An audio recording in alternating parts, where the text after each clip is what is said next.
So let's talk about the adjustments one by one. The first one, which is the easier one, is whistleblower and discrimination cases and the attorney fees that you pay on it.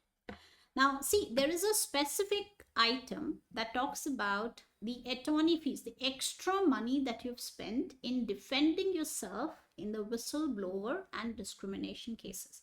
Now, what's a whistleblower case? See, a discrimination lawsuit, maybe you're from a different community, you are a different candidate, maybe you're a woman and you have been ousted from your job, and you have a feeling that your employer discriminated you against race, creed, sex, religion, or whatever.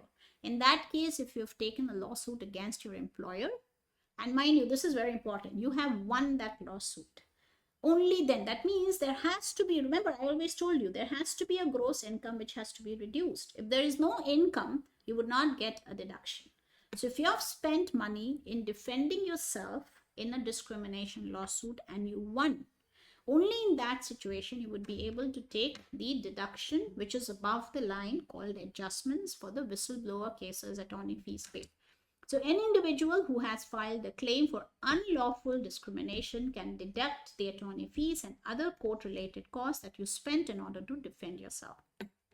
The next case is a whistleblower case. See, think about in case of ICICI case in India, we had Chanda Kochar, and in most cases, wherever a corporate scandal is exposed, there's always somebody from the inside who blows the whistle. In fact, nowadays, when you look at the corporate governance rules throughout the world, there are specific requirements for the protection of whistleblowers. Who's a whistleblower? Somebody from inside the company who would blow the whistle and inform the regulatory agencies about something which is going wrong in the company. So even if you're a whistleblower and you have been ousted by your company because of something which was happening wrong and you reported the company's misdeeds to outside regulatory agencies, even in those cases, if there was a lawsuit, so let's say the company threw you out, or let's say the company just suspended you. In those cases, if you have brought about a case against the company, then the attorney fees and all the costs which are related and all the court-related costs for you to defend yourself are deductible where above the line. But please remember, this amount is limited to the amount included in the taxpayer's gross income. In other words, the money that you would have been awarded after you won the case. So there has to be a gross income, and therefrom that amount you can deduct from that. So you can reduce the amount of taxes payable by you on account of the award money that you won by successfully defending yourself to the extent that you have incurred to win your case. But if you lose that case, you can't get any deduction. So please remember that, okay? So you need to win, as simple as that, if you want to get this deduction. Let's just take a couple of questions from this topic. So let's take the first question, okay? It says, an individual who has filed a claim for unlawful discrimination pays attorney fees and court costs in connection with the claim. What is the limit on the above the line deduction allowed for these costs? So the keyword is above the line. That's the first keyword that we have.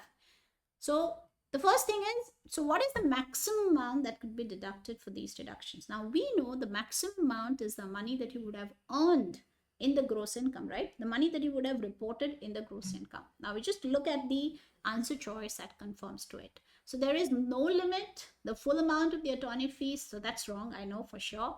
The deduction is limited to 1/2. I know this is not applicable. The deduction is limited to the amount included in the taxpayer's gross income because of the judgment or settlement. I know for sure that this is the best answer. So we have given you a very detailed understanding of why this is the case. So we have told you that it's important that you should have won the case if you want to take the deduction and any amount. So let's imagine you won 5 million, but you spent 6 million in paying for the court fees and the lawyer's cost. Your deduction would be limited to 5 million. It cannot go to 6 million. So remember that. We go to the next question.